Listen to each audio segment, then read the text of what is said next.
करते हैं, पहले क्वेश्चन की ओर रुख करते हैं। देखिए एग्जाम एडीयू का नजदीक है, 10 जनवरी को ही है, तो एक तरफ हम लोग मैक्सिमम क्वेश्चन प्रैक्टिस करेंगे, ठीक है, दूसरी तरफ क्या करते चलेंगे, पढ़ते चलेंगे, ताकि प्रैक्टिस के साथ साथ आपका क्या होती चले, पढ़ाई। पहला प्रश्न है, यहीं पर डिस्कशन करेंगे, ऐसा नहीं कि आप पहले पढ़े नहीं हुए हैं तो आपको समझ में नहीं आएगा। क्वेश्चन के साथ साथ हम लोग क्या करेंगे, डिस्कशन भी करेंगे। पहला है, सिंधु घाटी सभ्यता की लिपि कौन सी है? तमिल, ब्राह्मणी, अरबी या ज्ञात नहीं है।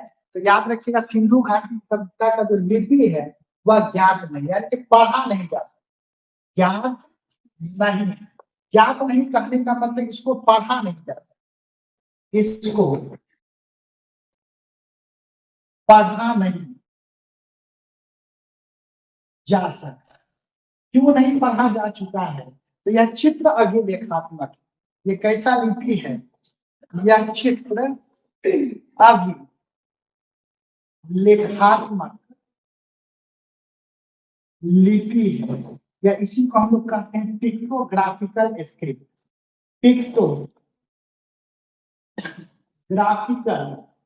स्क्रिप्ट कहते हैं। पिक्टोग्राफिकल स्क्रिप्ट कहने का मतलब कि कुछ चित्र जैसा बना हो, इसको लगा जैसे हैशटैग है, लिखे जैसे मछली है, या इस तरीके से लगेगा कि यू है, लेकिन वो चित्र को लोग पढ़ नहीं पाया है कि आखिर ये चित्र कहना क्या चाह रहा है। तो हड़प्पा सभ्यता में लिपि तो है, लेकिन इस लिपि को पढ़ा नहीं जा सकता है। तो वैसा काल जिसमें हम लोग लिपि का ज्ञान तो था लेकिन लिपि को पढ़ा नहीं गया, उसको क्या कहा जाता है? आद्य ऐतिहासिक। उसको हम लोग क्या कहते हैं? आद्य ऐतिहासिक काल कहते हैं, या इसको हम लोग क्या कहते हैं?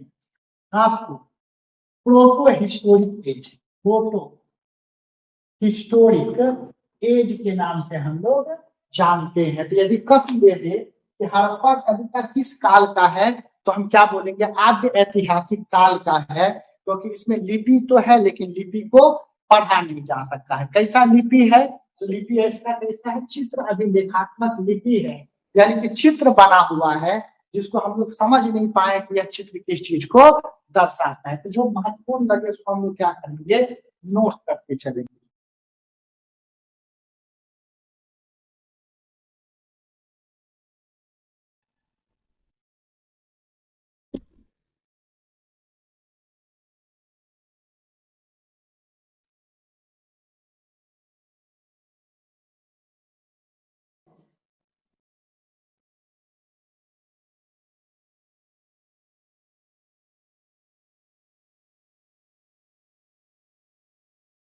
अगला प्रश्न है हमारा, यहाँ आंसर हमारा क्या हो जाएगा? ज्ञात नहीं। अगला प्रश्न है हमारा कि सिंधु घाटी सभ्यता का बंदरगाह पतन नगर कौन सा है? सिंधु घाटी सभ्यता का पतन नगर कौन सा है? पतन है लोथल, जो है वह क्या है आपको इसका बंदरगाह था, पोर्ट था। किस नदी के किनारे? किस नदी के किनारे है? तो यह भोगवा नदी के, भोगवा नदी के किनारे। और कहाँ पर अवस्थित है? लोथल। तो लोथल आपको कहाँ पर अवस्थित है? गुजरात में है। कैसे पता चला कि यहाँ पर पतन नगर था, यहाँ पे बंदरगाह था? तो यहाँ पे छिद्रदार पत्थर मिला, यहाँ पे छिद्रदार पत्थर का साक्ष्य मिला, जो किस चीज के लिए उपयोग किया जाता था? लंगर के रूप में उपयोग किया जाता था, जहाज को बांधने के लिए उपयोग किया जाता था। और दूसरा आपको नाव का टेराकोटा मिला, नाव का टेराकोटा, यानी कि नाव का मिट्टी का छोटा सा क्या मिला? रूप मिला। इससे भी पता चला कि भाई लोथल में क्या था? एक प्रसिद्ध बंदरगाह। ठीक है, इसको नोट कर लीजिए।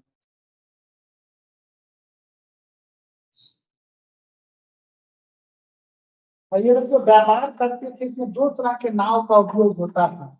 एक पाल वाले नाव का उपयोग होता था जिसका उपयोग बाह्य व्यापार के लिए करते थे, और एक बिना पाल वाले नाव का उपयोग करते थे जो आंतरिक व्यापार के लिए, आंतरिक व्यापार के लिए बिना पाल वाले नाव का क्या किया जाता था?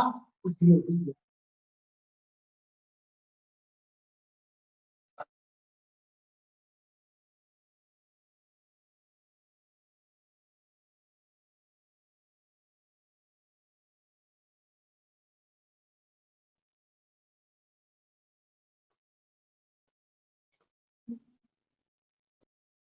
अगला प्रश्न है हमारा, सिंधु घाटी के लोगों की एक महत्वपूर्ण रचना निम्नलिखित में से क्या थी? नटराज, नरसिम्हा बुद्ध या नृत्य करती हुई मूर्ति?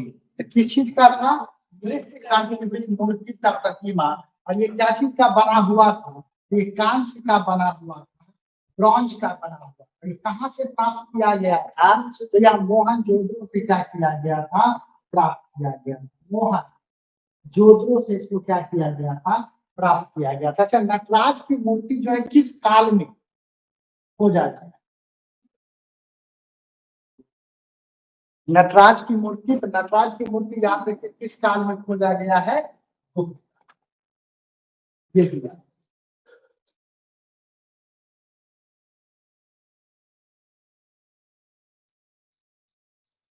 इतना एमसीक्यू प्रैक्टिस करवा देंगे कि जीके जिसमें छूटेगा नहीं। बशर्ते जितने भी एमसीक्यू है उसको टिप ऑफ टर्न कर लेंगे। क्वेश्चन के साथ साथ जो डिस्क्रिप्शन लिख रहे हैं वो ज्यादा महत्वपूर्ण है, क्योंकि इससे भी क्वेश्चन क्या हो सकता है? बन सकता है। अगला प्रश्न है हमारा, सिंधु अर्थव्यवस्था की ताकत क्या थी? तो सिंधु अर्थव्यवस्था का ताकत अगर देखा जाए तो हालांकि कृषि भी होता था, व्यापार भी होता था, लोग मिट्टी का बर्तन भी बनाते थे, लेकिन सबसे ज्यादा किस पर निर्भर होता था? कृषि पर, एग्रीकल्चर पर निर्भर होता था। तो याद रखिएगा, सिंधु अर्थव्यवस्था का ताकत क्या था आपको? कृषि था। ठीक है।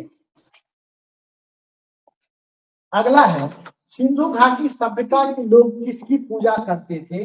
विष्णु, पशुपति, ब्रह्मा या इंद्र? तो देखिएगा, पशुपति की पूजा करते थे, साथ साथ यह मातृ देवी की भी क्या करते थे? पूजा करते थे।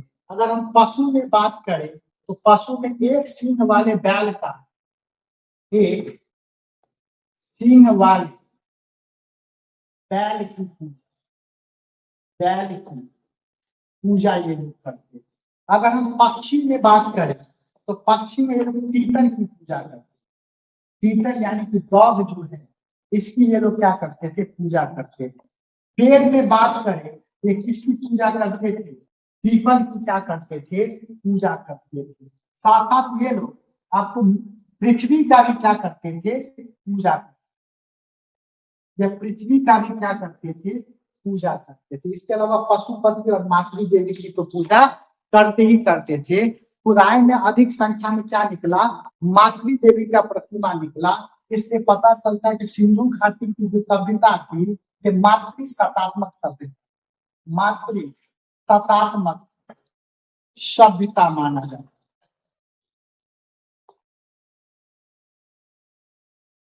ठीक है।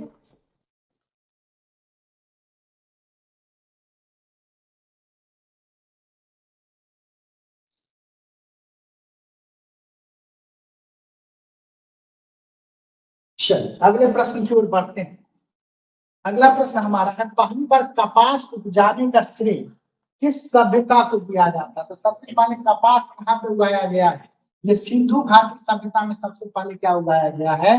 कपास उगाया गया। अगर हम ज्योग्राफी से इसको टच करें तो हम बताए कि कपास किस प्रकार के मृदा में उगाया जाता है। जो कपास है वो काली मिट्टी में क्या किया जाता है? उगाया जाता है। और ये कपास कहाँ पर उगाया जाता है? मुख्य रूप से पहले कहाँ उगाया जाता था? गुजरात और महाराष्ट्र के क्षेत्र में क्या किया जाता था? हाँ, अभी वर्तमान में कर्नाटक, नर्मदा घाटी में भी क्या किया जाता है? काली मिट्टी की मौजूदगी के कारण यहाँ पर कपास उगाया जाता है। अगला प्रश्न है हमारा, मोहनजोदड़ो का उत्खनन कार्य कब शुरू हुआ? 1930, 19 और 22? कब शुरू हुआ है? 1921 में। किसके द्वारा? राखल दास बनर्जी के द्वारा क्या किया गया? आरंभ किया गया। हड़प्पा जो है, हड़प्पा जो स्थल है, हड़प्पा जो स्थल है क्या? अच्छा, मोहनजोदड़ो का कब होगा? 19।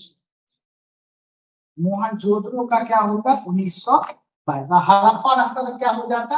1900।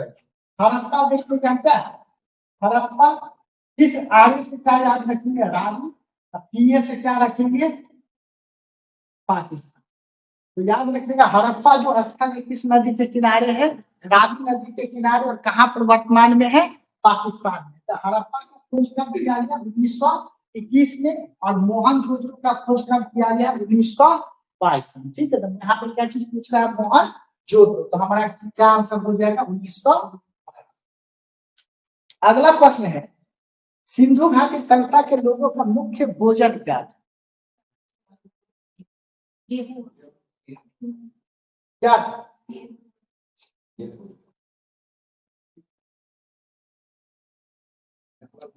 यहाँ पे क्या होता था? चावल और जौ। इसको ये लोग बोलते थे यज्ञ एवं धान। यज्ञ एवं धान। लोग अनुमान लगाते हैं धान में जो है वह किसके लिए होता होगा? चावल के लिए। यज्ञ जो है वह किसको बताता होगा? यही है, रिवीजन कीजिएगा, धीरे धीरे फिर से खुलेगा, ध्यान।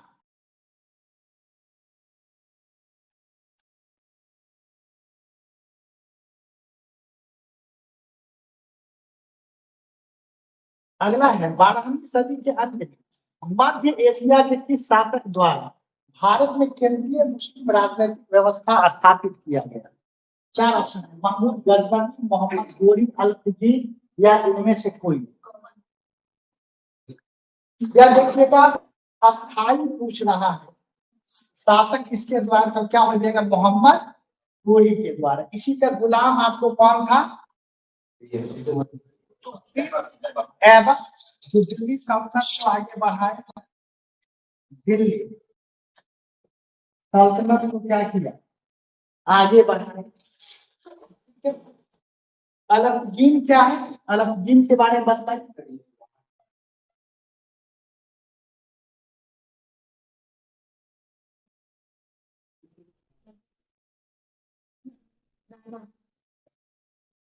अलाउद्दीन गजनवी वंश का संस्थापक।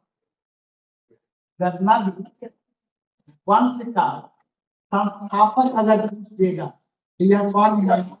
अलाउद्दीन जो है यह गजनवी वंश का क्या है? संस्थापक।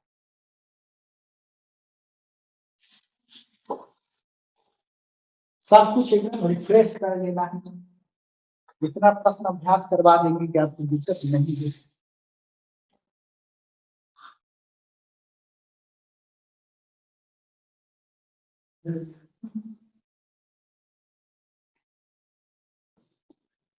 अगला प्रश्न है, किस भारतीय शासक ने मोहम्मद गोरी को सबसे पहले पराजित किया?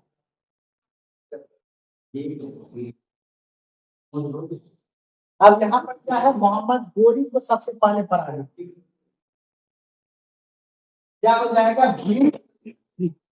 ये गुजरात का शासक था। गुजरात का शासक था। और किस वंश का? ऐसे प्रश्न फंसा दिया, किस वंश का?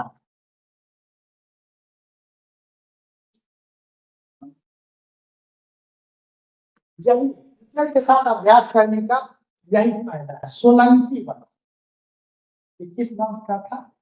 सोलंकी। इसका जो मोहम्मद गोरी इतना डर गया कि अगले 20 साल तक गुजरात पर कोई आक्रमण नहीं किया।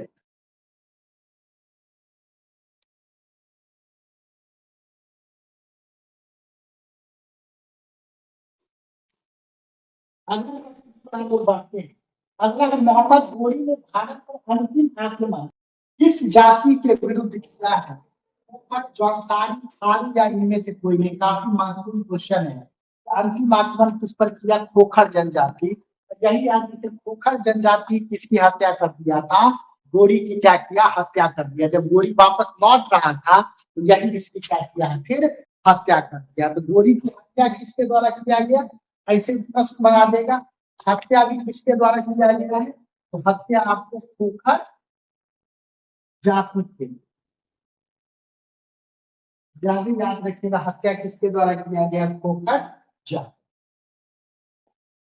अगला प्रश्न है हमारा, चंदावत का युद्ध किस किस के बीच लड़ा गया? बड़ा इसकी क्वेश्चन का महत्वपूर्ण भी है, कई दफा क्वेश्चन ये पूछा गया है। जयचंद और मोहम्मद, जयचंद पृथ्वीराज चौहान, मोहम्मद बिन ताम पृथ्वीराज चौहान या मोहम्मद गजनी या पृथ्वीराज चौहान? जयचंद और मोहम्मद साम। देखिए, मोहम्मद बिन साम वास्तव में मोहम्मद गोरी को ही कहा था। ये किसको कहा जाता था? तो फंसाने के लिए दिया है। ये मोहम्मद गोरी का नाम। मोहम्मद एग्जाम में बदमाशी में यहाँ पे क्या किए, इस गोरी के जगह क्या डाल दिए, शाह।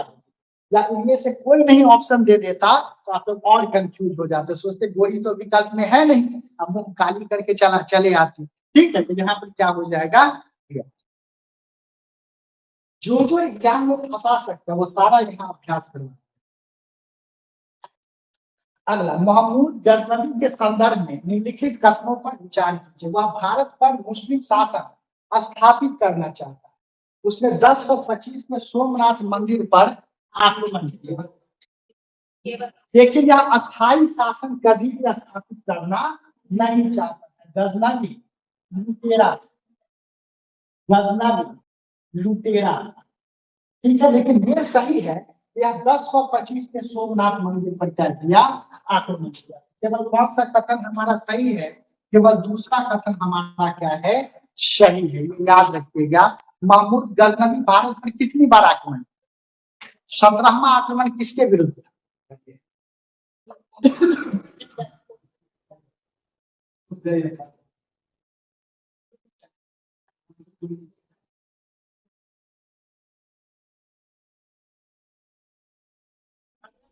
वो तो गोरी दबाओ।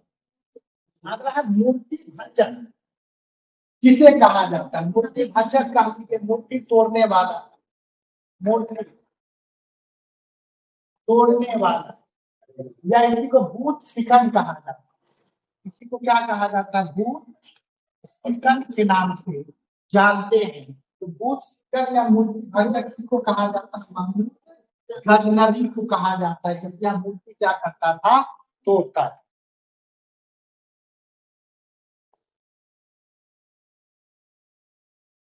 दे देगा भूत शिकन किसको कहा जाता था, तो आपको महमूद गजनवी को कहा जाता। अगला प्रश्न हमारा, दैहिक की लड़ाई किस किस के बीच लड़ी गई थी, महमूद और जयचंद, महमूद जयपाल, महमूद आनंद पाल, या गौरी या पृथ्वीराज चौहान। बहुत अच्छा क्वेश्चन है, ये भी पूछ सकता है दैहिक, लेकिन मिलाएगा उतना ज्यादा नहीं पूछता, लेकिन जो महत्वपूर्ण पूछता है वो हम प्रैक्टिस आपको करवा देंगे।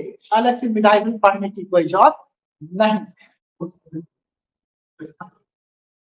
दैहिक की लड़ाई ऐसी क्वेश्चन, दैहिक का लड़ाई हुआ था, ठीक है, जैसा पानीपत की लड़ाई है उसी प्रकार को दैहिक का जो लड़ाई वो किसके बीच,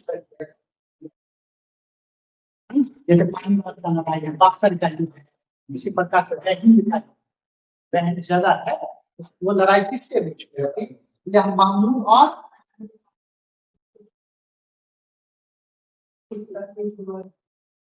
पिता का ही बदला लेने के लिए कराएंगे। अगला प्रश्न है, महात्मा गांधी को सर्वप्रथम राष्ट्रपिता किसने कहा, किसके दौरान, कब कहे थे, महात्मा कहे थे रविन्द्रनाथ, और इनको महात्मा किनके द्वारा कहा गया, महात्मा कहा गया रविन्द्रनाथ, रविन्द्रनाथ। अच्छा, सुभाष चंद्र बोस गांधी जी को राष्ट्रपिता, गांधी जी सुभाष चंद्र बोस को क्या बोलते,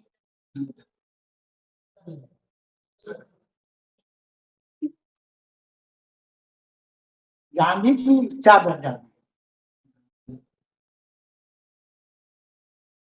आप लोग भी ऑनलाइन में जो है जवाब दीजिए कमेंट में, गांधी जी सुभाष चंद्र बोस को क्या बोलते हैं,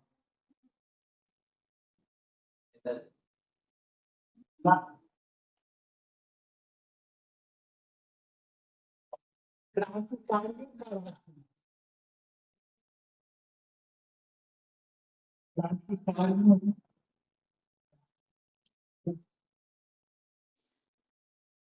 याद आई, यही है, इसी के बैच गुलाब मिश्रा सर पूरे के निकालें, क्योंकि हम टीचर भी अगर रिवीजन में नहीं रहे तो भूल जाएंगे, आप लोग तो स्टूडेंट ही, हम लोग तो लगातार पढ़ाते रहते हैं तो ध्यान में रहता है। चलो, अगला प्रश्न है हमारा, स्वाधीनता आंदोलन के दौरान महात्मा गांधी के करीबी अंग्रेजी मित्र कौन थे? बड़ा नीचे क्वेश्चन है। सीएफ एलबी जगह चार्ल्स। अच्छा, ए और यू कौन है? आईएनसी के, और आईएनसी में एक और पद उनको मिला, आईएनसी के संस्थापक प्लस क्या थे? सचिव। ठीक है। अच्छा, ए और यू किसी चीज के प्रेमी, जैसे कोई पुस्तक प्रेमी होता है, कोई जॉब लवर होता है, ये क्या थे? पक्षी प्रेमी। यह पक्षी, ठीक है। अगला प्रश्न है हमारा, निम्नलिखित में से किस कारागार को गांधी जी ने बंदी का नाम दिया था? तो यह जिनके द्वारा दिया गया है, किसका है? यरवदा जेल, जो कहाँ पर है? पूना में। ठीक है। तो यहीं पर एक समझौता हुआ था, जिसको हम लोग क्या कहते हैं? पूना समझौता। किनके बीच हुआ? ये Mahatma Gandhi plus B R Ambedkar. लेकिन इस पूना समझौता पर हस्ताक्षर कौन किए? क्योंकि गांधी ने तो क्या किए थे, इत्यादि तो साइन कर नहीं सकते थे। पूना समझौता पर गांधी जी की तरफ कौन? मदन। अगला प्रश्न है हमारा, रॉलेट एक्ट भारत में लागू किया गया, ये कब किया गया था? रॉलेट अधिनियम जो है वह 1919। इसको किस कैसे कानून की संज्ञा दी गई? इसको काला कानून का संज्ञा दिया गया है। किसके द्वारा दिया गया? तो यह गांधी जी के द्वारा दिया गया। इस रॉलेट अधिनियम में क्या था? किसी को गिरफ्तार करने पर उसका कारण नहीं बताया जाएगा। अंग्रेजी सरकार जिसको चाहे जब चाहे क्या कर सकते हैं? गिरफ्तार कर सकते हैं। दो व्यक्तियों को गिरफ्तार कर लिया गया था। कौन कौन थे? सत्यपाल मलिक और सैफुद्दीन किचलू। और जिसके विरोध में लोग जालियांवाला बाग में शांतिपूर्ण क्या कर रहे थे? प्रदर्शन कर रहे थे। और उन शांतिपूर्ण प्रदर्शन में गोली चला दी गई। और कब ये गोली चलाई गई? कौन सा तिथि? सेना अपनी 1919। अगला प्रश्न है, जालियांवाला बाग हत्याकांड कब हुआ? जस्ट 13 अप्रैल 1900। अगला है, स्वराज पार्टी के संस्थापक कौन थे? तो दो व्यक्ति कह सकते हैं, एक आपको सिया दास थे, प्लस दूसरा कौन थे? मोतीलाल। ठीक है। अगला है, वैस्को में कौन सा रोग थायरॉक्सिन की अधिकता के कारण? थायरॉक्सिन ग्रंथि से, थायराइड ग्रंथि से जो निकलता है तो क्या होता है? एक्सोथैल्मिक फाइटर होता है। ठीक है, यानी इसी को ग्रेव्स डिजीज का, इसी को क्या कहा जाता है? ग्रेव्स डिजीज कहा जाता है। इसका मुख्य लक्षण है बल्ज आई, उभरा हुआ बाहर की तरफ क्या हो जाएगा? निकल जाएगा। उभरा हुआ नेत्र जो है, इसका प्रमुख क्या है? अभिलक्षण है। साथ साथ हार्ट बीट बढ़ जाता है, ब्लड प्रेशर बढ़ जाता है, भोजन जल्दी जल्दी शरीर में टूटने लगता है, जिसके कारण लोग बहुत ज्यादा दुबला पतला हो जाता है। ठीक है। थायरॉक्सिन हार्मोन किसके द्वारा निकाला जाता है? ये थायराइड ग्रंथि के द्वारा क्या किया जाता है? निकाला जाता है। एक और मेरे मन में सवाल आता है कि लगभग सभी ग्रंथियों को पीयूष ग्रंथि क्या करता है? कंट्रोल करता है। ऐसा कौन सा ग्रंथि है जिसको पीयूष ग्रंथि कंट्रोल नहीं करता है? कौन है? पाराथायरॉइड ग्लैंड, पारा। अगला है, मानव शरीर में कौन हार्मोन में से कौन सा रक्त कैल्शियम फॉस्फेट को विनियमित करता है? कैल्शियम फॉस्फोरस के स्तर को बना के रखता है। ग्लूकागॉन, ग्रोथ हार्मोन, पारा हार्मोन या थायरॉक्सिन? तो आपको कैल्शियम और फॉस्फेट का जो होता है, ठीक है, ये पारा हार्मोन जो होता है कैल्शियम एवं फॉस्फोरस के स्तर को क्या करके रखता है? बरकरार करके रखता है। एक ये है। और यहाँ पे थायरॉक्सिन नहीं देकर कैल्सिटोनिन दिए रहता तो काम चल जाता। कैल्सिटोनिन किसके द्वारा निकाला जाता है? थायराइड ग्रंथि। तो याद रखिए, थायराइड ग्रंथि के द्वारा निकलने वाला कैल्सिटोनिन हार्मोन, पारा थायराइड ग्रंथि के द्वारा निकलने वाला पारा थायराइड हार्मोन, वो कैल्शियम और फास्फोरस के स्तर को क्या करता है? रेगुलेट करता है। ग्लूकागॉन रक्त शर्करा के स्तर को बढ़ाता है। रक्त शर्करा के स्तर को बढ़ाता है। यह किसके विपरीत कार्य करता है? तो इंसुलिन के विपरीत कार्य करता है। इसको किसके द्वारा स्रावित किया जाता है? अग्नाशय या पैंक्रियाज के द्वारा क्या किया जाता है? स्रावित किया जाता है। तो किस प्रकार की कोशिका से निकलता है? अग्नाशय की किस कोशिका से? अग्नाशय के अल्फा कोशिका से निकलता है। बीटा कोशिका से इंसुलिन का क्या होता है? स्राव।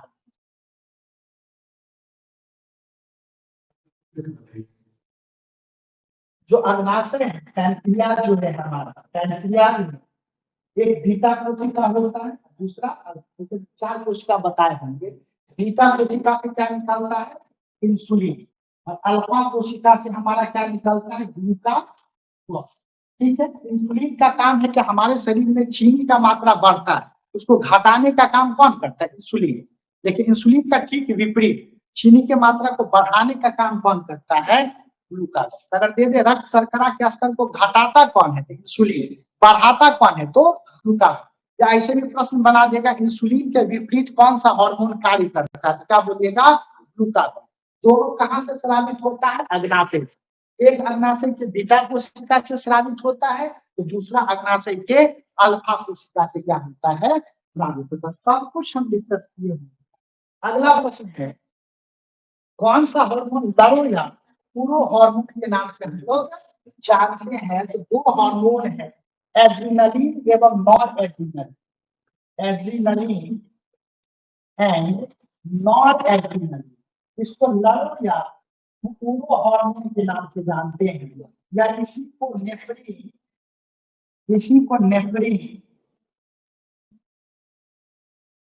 या नॉन एपिनेफ्रीन कहते हैं। नॉन एपिनेफ्रीन, इसको हम लोग लड़ो या पूरो हार्मोन के नाम से, एपिनेफ्रीन और नॉन एपिनेफ्रीन, यह क्या है? लड़ो और पूरो हार्मोन। यह किस ग्रंथि से निकाला जाता है? यह अधिवृक्क ग्रंथि, एड्रीनल ग्लैंड से निकाला जाता है। ये किससे निकालता है? तो यह अधिवृक्क ग्रंथि से स्रावित होता है। जब भी कोई स्ट्रेस वाला सिचुएशन है, तनाव वाला सिचुएशन है, उससे लड़ने में हमको कौन मदद करता है? एड्रीनलिन या नॉन एड्रीनलिन। इसलिए इन दोनों हार्मोन को हम संयुक्त रूप से स्ट्रेस हार्मोन के नाम से भी जानते हैं। जैसे एग्जाम के नाम पे आपको डर या कुछ लगने लगा, तो वहां पे कौन हार्मोन स्रावित होगा? एड्रीनलिन या नॉन एड्रीनलिन। तो ऐसे भी दे देगा, स्ट्रेस हार्मोन किसको कहते हैं? एड्रीनलिन या नॉन एड्रीनलिन को हम किस नाम से जानते हैं? स्ट्रेस हार्मोन के नाम से जानते हैं। बहुत बढ़िया पूजा जी।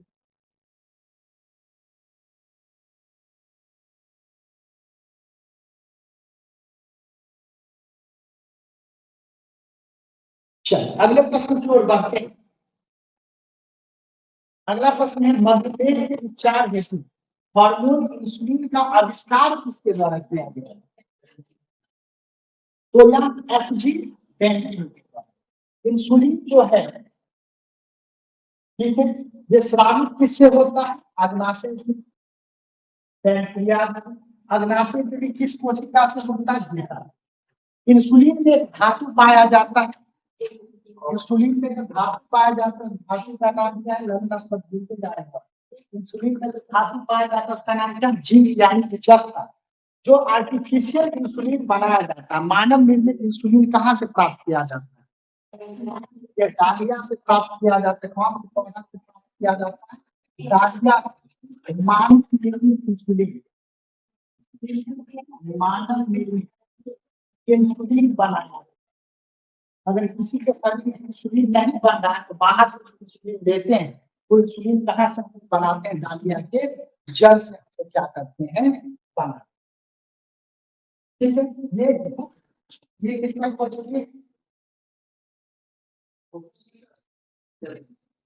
ये रॉबर्ट इसका क्वेश्चन, कोशिका ब्राउन, नाभिक का रॉबर्ट ब्राउन किसका? नाभिक का। सीडेड एंड स्वाम,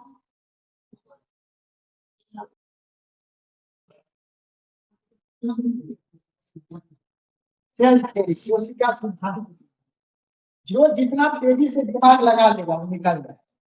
कोशिका सिद्धांत किसके द्वारा दिया गया? सीडेड एंड स्वाम के द्वारा दिया। वाल्डियर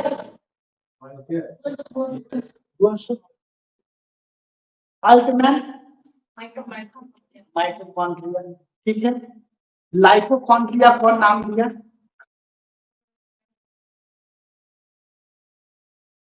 लाइपोकॉन्ड्रिया किसके पर नाम दिया? बेकर। सब पढ़ाया हुआ है। अगला ये तो इजी है भाई। वाट नॉट नॉटिकल मैन और कैलोरी। वाट जो है पता ही है, वाट किसका मात्रक है? शक्ति का है। कैलोरी किसका मात्रक है? नॉट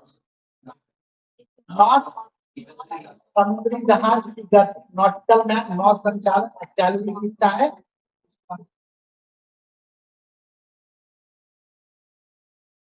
हॉर्स पावर कितना के बराबर होता है? एक हॉर्स पावर 746 वाट के बराबर। और हॉर्स पावर क्या है? शक्ति का प्रायोगिक मात्रक। शक्ति का प्रायोगिक मात्रक, प्रैक्टिकल यूनिट ऑफ पावर। ये आपका क्या है? Practical unit of power. ये शक्ति का क्या है? हमारा प्रायोगिक मात्रक।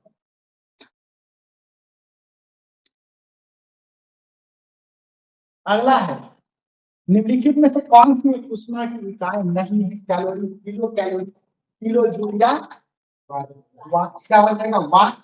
वाट किसका मात्रक है? पावर का, शक्ति का। अच्छा, लेंस की क्षमता का मात्रक, और लेंस का क्षमता, इसका मात्रक हमारा क्या हो जाएगा? डायमीटर।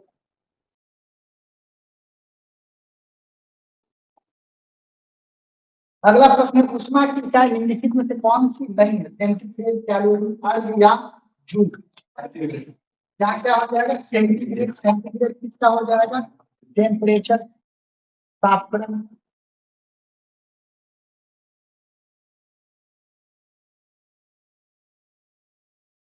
अर्ग क्या है? सीजीएस यूनिट ऑफ एनर्जी, ऊर्जा का सीजीएस माप, या कार्य का सीजीएस मात्रक है ना, ऊर्जा का सीजीएस मात्रक। एक जूल बराबर कितना अर्ग? एक जूल बराबर 10 का पावर 60।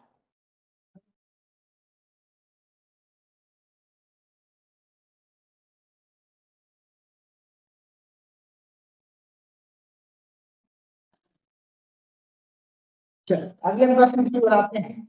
अगला प्रश्न है हमारा, कौन सा सुमेलित नहीं है? सेल्सियस ताप का, आरएच फैक्टर, वक्त का, किलोवाट आवर विधि का, या रिक्टर पैमाना, आर्द्रता का। ये आपको डी हो जाएगा, क्योंकि रिक्टर स्केल किससे संबंधित है? रिक्टर स्केल भूकंप का तीव्रता, intensity of earthquake, intensity of earthquake. भूकंप का क्या है? तीव्रता। अच्छा, भूकंप के तीव्रता को एक और पैमाना में मापा जाता है, उसका नाम बहुत बढ़िया, मार्केली स्केल। का नाम क्या है? मार्केली पैमाना। ठीक है, मार्केली पैमाना को किससे दिखाते हैं? इसको रोमन न्यूमरल में, रोमन अंक में हम लोग क्या करते हैं?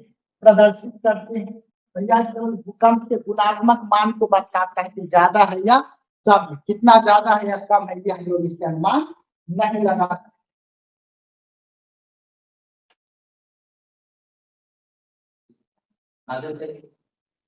आर्द्रता हाइग्रोमीटर से, आर्द्रता अगर बात करें तो आर्द्रता को किसमें मापते हैं? हाइग्रोमीटर में मापते हैं। ठीक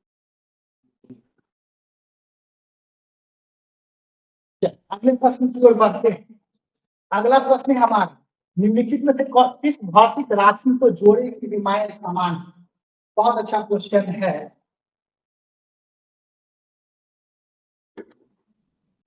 समान नहीं है, यानी कि डायमेंशन किसका समान है?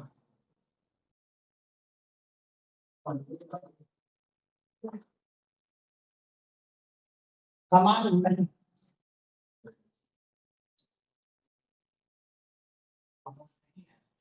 समान नहीं है।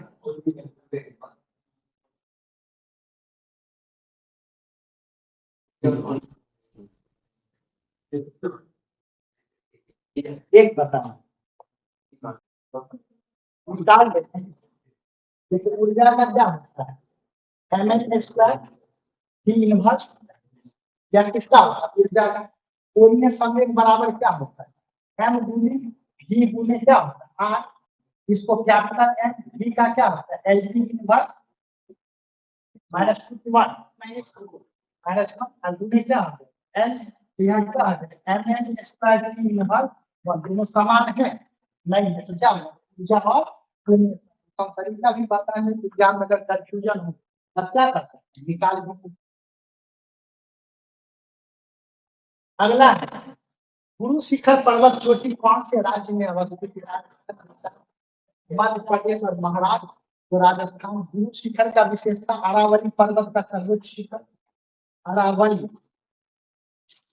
पर्वत का या क्या है सर्वोच्च शिखर, या राजस्थान के किस जिला में अवस्थित,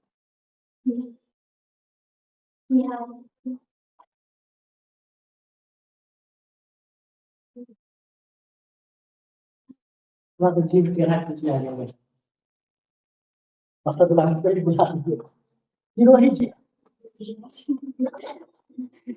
राजस्थान के किस जिला में अवस्थित है, सिरोही जिला में क्या है अवस्थित।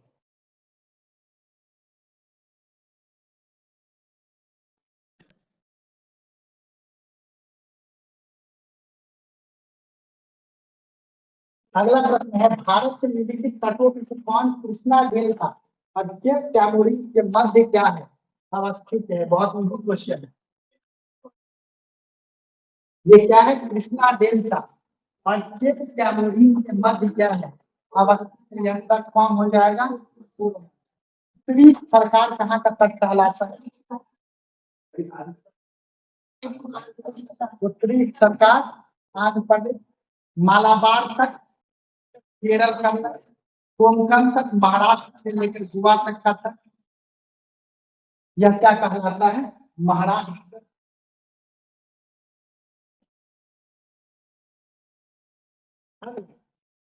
निम्नलिखित द्वीपों के युग्मों को कौन सा 10 डिग्री जलमान द्वारा आपस में पृथक किया हुआ, 10 डिग्री चैनल के द्वारा अंडमान और निकोबार अलग है। ठीक है, मालदीव और लक्षद्वीप के बीच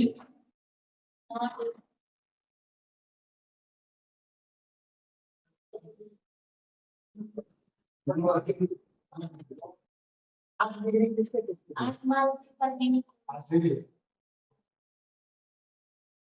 सब भूल गए हैं।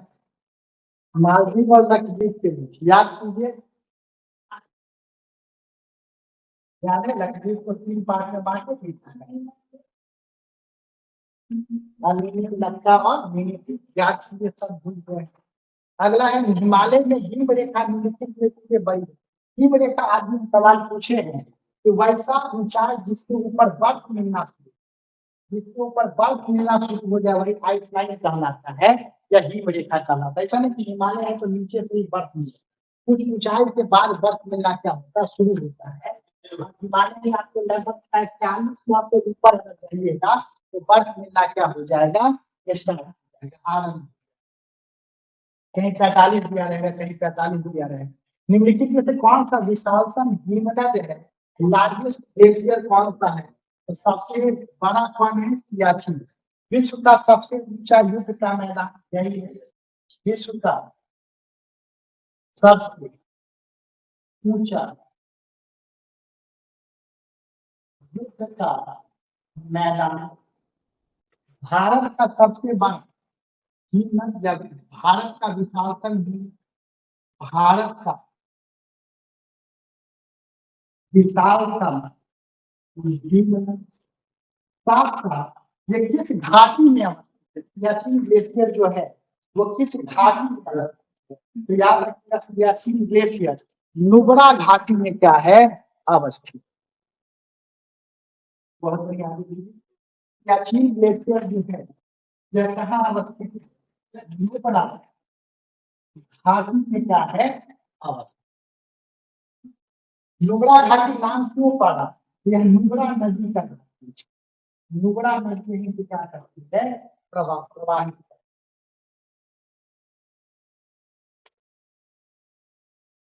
अगला है निम्नलिखित में से कौन सी नदी बंगाल का स्रोत के नाम से जानी जाती है? ये कल भी हम चर्चा किए हैं। दामोदर नदी, इसको किस नदी का संज्ञा दिया गया था? जैविक नदी का संज्ञा दिया गया। और दामोदर नदी पर क्या चलाया गया? दामोदर घाटी परियोजना, दामोदर घाटी परियोजना चलाया गया, जो भारत का प्रथम नदी घाटी परियोजना, भारत का प्रथम नदी घाटी परियोजना। और यह परियोजना किससे प्रभावित है, कहाँ से कॉपी किया गया था? तो टेनेसी नदी परियोजना, लंदन के टेनेसी नदी परियोजना से इसको क्या किया गया था? कॉपी किया गया।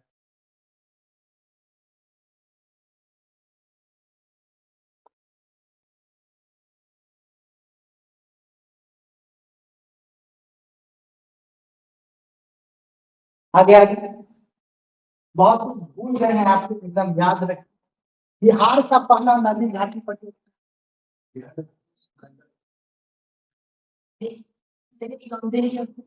कौन सा नदी? दो नदी पर देवी और सेवरी।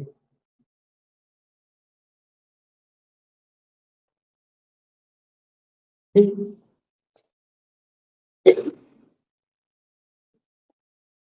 अगला प्रश्न है, निम्नलिखित में से किस नदी की द्रोणी भारत में सबसे बड़ी है? मैं 25 का 25 पाला ही क्लास में देखे थे। यह क्या है? गंगा। निम्नलिखित में से कौन सी नदी पंचनद में शामिल नहीं है? कल ही हम लोग बता रहे हैं। झेलम, केनाल, रावी और सिंधु में सब जाकर क्या होती है? मिलती है। पंचनद में क्या है? झेलम, चिनाब, रावी, व्यास और सतलुज। व्यास का उद्गम कहाँ से? व्यास का उद्गम कहाँ से ये नदी निकलती है? व्यास और सतलुज में कहाँ जाकर मिल जाती है? तो हरि के पंजाब, हरि के पंजाब में यह सतलुज नदी कहीं मिलती है। और यहीं से कुछ निकाला गया, यहाँ से क्या निकाला गया है? इंदिरा गांधी नहर, इंदिरा गांधी नहर निकाला गया है, जो भारत का क्या है? सबसे लंबा। ठीक है, चलिए हम लोग का